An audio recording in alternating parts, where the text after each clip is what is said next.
Os anjos são enviados para nos observar e nos proteger de danos. Quando flechas e terrores vêm contra nós, a principal maneira pela qual Deus nos protege do mal, para que nada possa nos ferir, é através de sua cobertura angelical. Assim como Jesus, Davi foi um homem que acreditava na realidade dos anjos. Davi manteve os anjos ocupados durante toda a sua vida e saiu vitorioso em cada batalha que enfrentou. Ele frequentemente enviava anjos para perseguir seus inimigos. O salmista escreveu que o Deus de Jacó iria proteger você, que ele enviaria ajuda do seu santuário e que ele se lembraria de todos os sacrifícios que você fez. Alguns colocam sua fé em cavalos, enquanto outros confiam em carros de guerra. No entanto, Deus defenderá aqueles que seguem os termos da aliança, porque Deus é a defesa deles. Eles continuarão firmes mesmo quando todos os outros estiverem caindo. Davi pediu a Deus não apenas para protegê-lo, mas também para vindicá-lo. Ele queria que fosse visto e conhecido que ele servia e obedecia a Deus, e que aqueles que se opunham a ele fossem como a palha diante do vento. Deixe o anjo do Senhor persegui-los. Para enfatizar, Davi orou 2 vezes pela intervenção do mensageiro especial de Deus, o anjo do Senhor. Um famoso pregador observou uma vez: como os anjos nos mantêm assim, não podemos dizer. Se eles repelem demônios, neutralizam tramas espirituais ou mesmo afastam as forças físicas mais sutis da doença, não sabemos. Talvez um dia fiquemos admirados com os serviços multiplicados que as bandas invisíveis nos prestaram. Salmo 91, versos 11 e 12. Pois ele dará ordens a AOS, seus anjos, a seu respeito, para que o protejam em todos os seus caminhos. Nas mãos deles o segurarão, para que você não tropece em uma pedra. Os anjos são motivados por um amor inexaurível por Deus. Davi disse sobre os anjos: aquele que habita no esconderijo do Altíssimo permanecerá à sombra do Todo-Poderoso, pois ele dará ordem para te guardarem em todos os teus caminhos. Salmo 91. Os anjos também foram enviados para proteger o povo de Deus.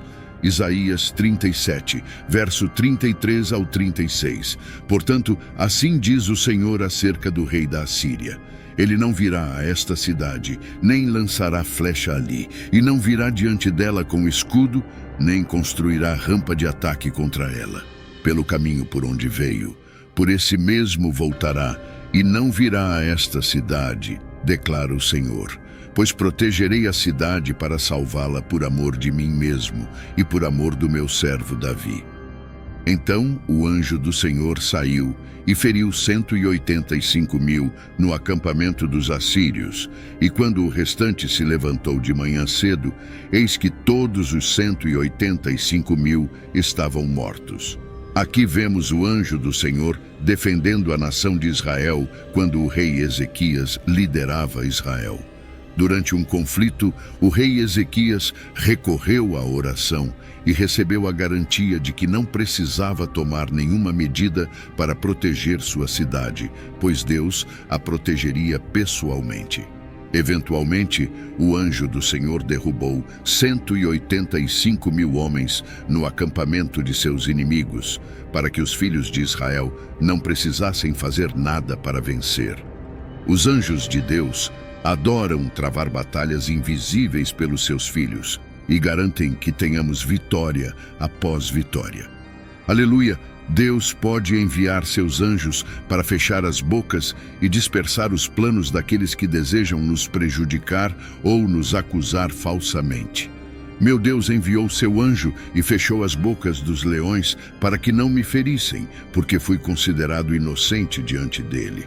E também diante de ti, ó Rei, não cometi crime algum. Daniel 6, verso 22. Quando Daniel estava escravizado na terra da Babilônia e foi proibido de orar a Deus, mas escolheu obedecer a Deus.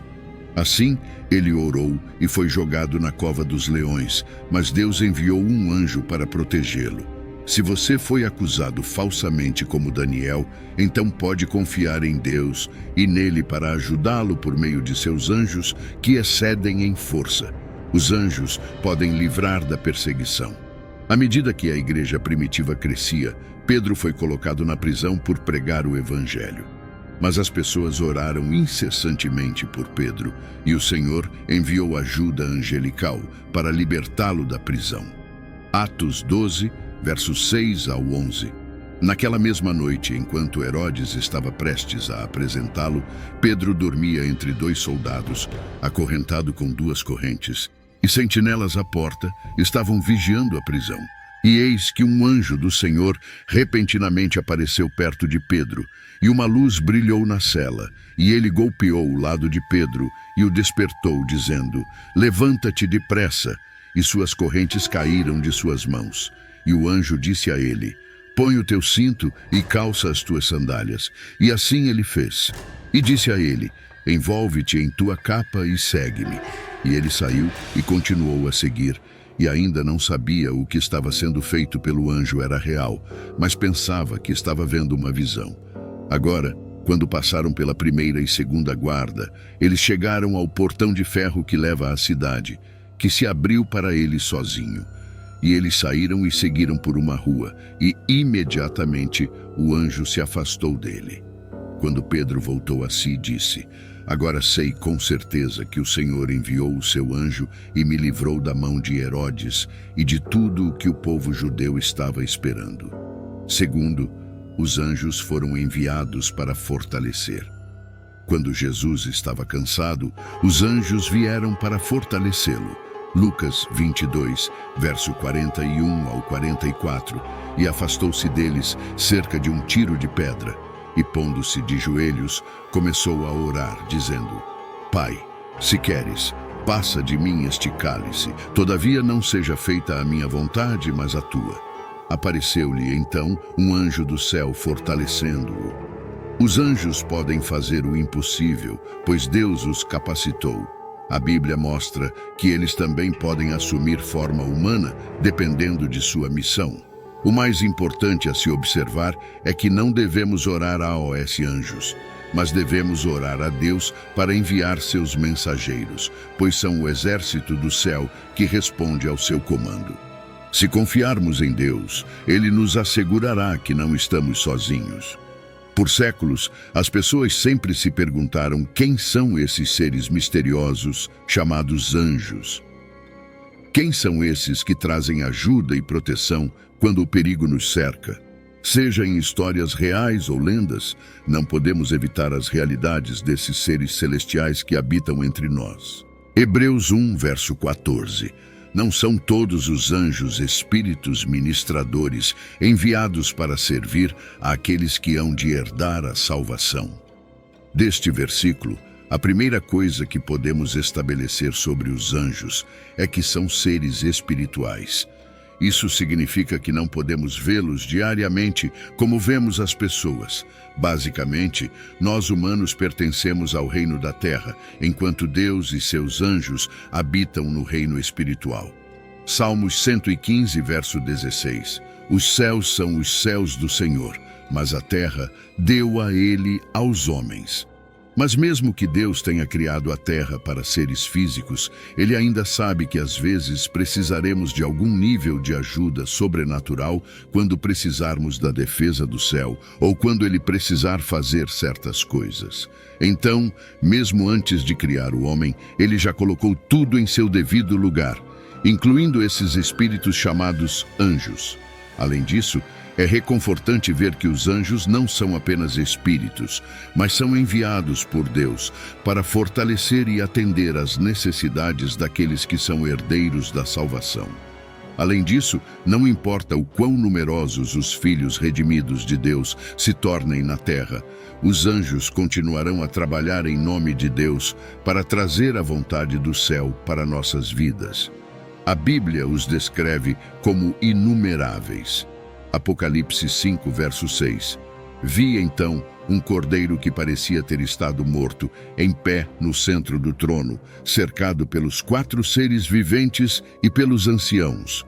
Ele tinha 7 chifres e 7 olhos, que são os 7 Espíritos de Deus enviados por toda a terra. Compreender os papéis dados por Deus a esses anjos é necessário para experimentarmos a plenitude da herança que Deus tem para nós. Terceiro, eles desempenham um papel vital no livro do Apocalipse. O livro do Apocalipse é frequentemente chamado do desenvolvimento progressivo de eventos futuros. Então, vejamos os anjos no Apocalipse conforme seu ministério se desdobra gradualmente. Mais de 10% das referências aos anjos estão relacionadas às cartas às 7 igrejas nos capítulos 2 e 3 do Apocalipse. É fascinante pensar que Deus poderia ter detalhado anjos entregando mensagens a certas igrejas. O significado de anjo nessas referências às 7 igrejas não é totalmente claro, já que anjo literalmente significa mensageiro, e a palavra aqui poderia possivelmente se referir a algo como pastor. No entanto, essas referências também podem ser aos seres espirituais que examinamos. Você se lembrará de que o apóstolo Paulo foi uma vez arrebatado até o terceiro céu. Ele testemunhou que ouviu palavras inexprimíveis, que não é lícito a um homem proferir. Apocalipse 7, verso 11 e 12. E todos os anjos estavam ao redor do trono, e ao redor dos 24 anciãos e dos 4 seres viventes. Prostraram-se sobre seus rostos diante do trono e adoraram a Deus, dizendo: Amém. A bênção e a glória e a sabedoria e a ação de graças e a honra e o poder e a força pertencem ao nosso Deus para todo o sempre. Amém. Uma função primária dos anjos é adorar a Deus. Vemos em Apocalipse que eles terão esse privilégio para sempre. É decepcionante encerrar nossa visão desta cena celestial e voltar nossos olhos para as coisas terrenas. Em vez de anjos louvando a Deus, vemos homens e mulheres blasfemando contra Deus e vivendo no pecado sem senso de obrigação para com Deus. Por que isso acontece? Uma resposta parcial pode ser encontrada em advertências angelicais, ceifas angelicais. O anjo tem a tarefa de advertir as pessoas e, se a advertência não for ouvida, de trazer o julgamento de Deus. Isso será especialmente eficaz nos últimos dias em relação ao anticristo. Apocalipse 14, verso 9 ao 11. E seguiu-se a estes outro anjo, o terceiro, dizendo com grande voz: Se alguém adorar a besta e a sua imagem, e receber o sinal na sua testa ou na sua mão, também beberá do vinho da cólera de Deus, derramado sem mistura no cálice da sua ira, e será atormentado com fogo e enxofre diante dos santos anjos e diante do Cordeiro. A fumaça do seu tormento sobe pelos séculos dos séculos, e não tem descanso algum, nem de dia nem de noite, os que adoram a besta e a sua imagem, e quem quer que receba o sinal do seu nome. Durante seu breve domínio na terra, o anticristo controlará completamente a vida econômica de todas as pessoas. Ninguém poderá comprar ou vender a menos que tenha uma marca na testa ou na mão. Assim, as pessoas terão que tomar uma decisão se identificam com o povo de Deus e sofrem a morte como resultado, ou se juntam ao anticristo. A grande maioria fará a escolha errada. Dirão: Estou pronto, dê-me a marca. Então a ira de Deus se levantará como uma represa que se rompe. Observe como os anjos estão envolvidos. E outro anjo saiu do templo, clamando com grande voz para aquele que estava sentado sobre a nuvem: Lança a tua foice e ceifa, porque chegou a hora de ceifar, pois a seara da terra está madura. Então aquele que estava sentado na nuvem lançou sua foice sobre a terra, e a terra foi ceifada. Então outro anjo saiu do templo no céu, e ele também tinha uma foice afiada. E outro anjo veio do altar, aquele que tem poder sobre o fogo, e ele clamou com grande voz para aquele que tinha a foice afiada, dizendo: Põe a tua foice afiada e colhe os cachos de uvas da videira da terra, porque as uvas estão maduras para o julgamento. Assim, o anjo balançou sua foice para a terra e colheu a videira da terra e lançou as uvas no lagar da ira e indignação de Deus como julgamento do mundo rebelde. e as uvas no lagar foram pisadas e esmagadas fora da cidade, e sangue jorrou do lagar, atingindo as rédeas dos cavalos por uma distância de 1.600 estádios. Apocalipse 14, verso 15 ao 20. Que imagem terrível do julgamento vindouro de Deus, mas uma que é totalmente merecida. Agora pensamos nos anjos que abençoam o mundo e nos fortalecem e nos conduzem aqui.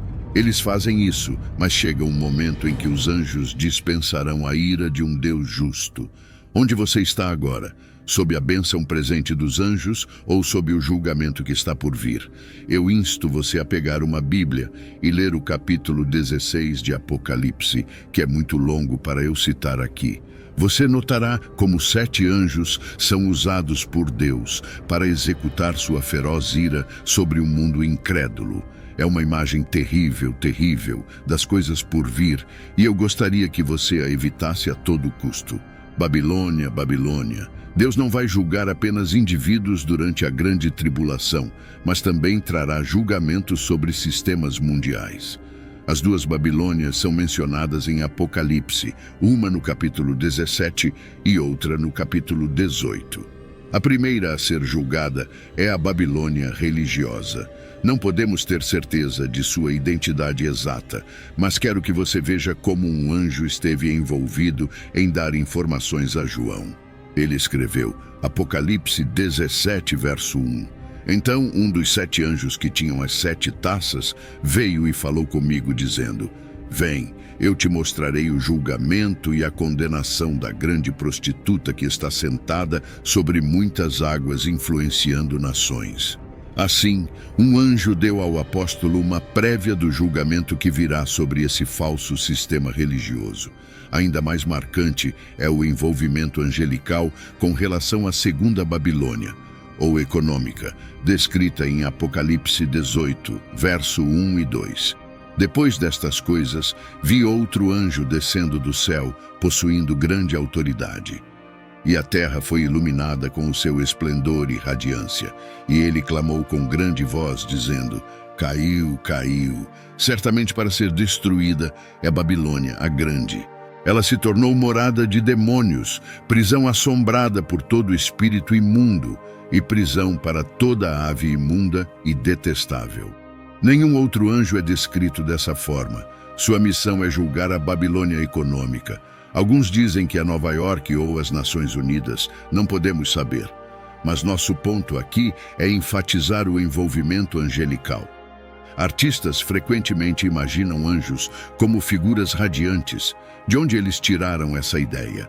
Talvez de Apocalipse 19, verso 17. Então vi um único anjo em pé no sol, e com grande voz ele clamou a todas as aves que voam no meio do céu, dizendo, Vinde, reuni-vos para a grande ceia de Deus.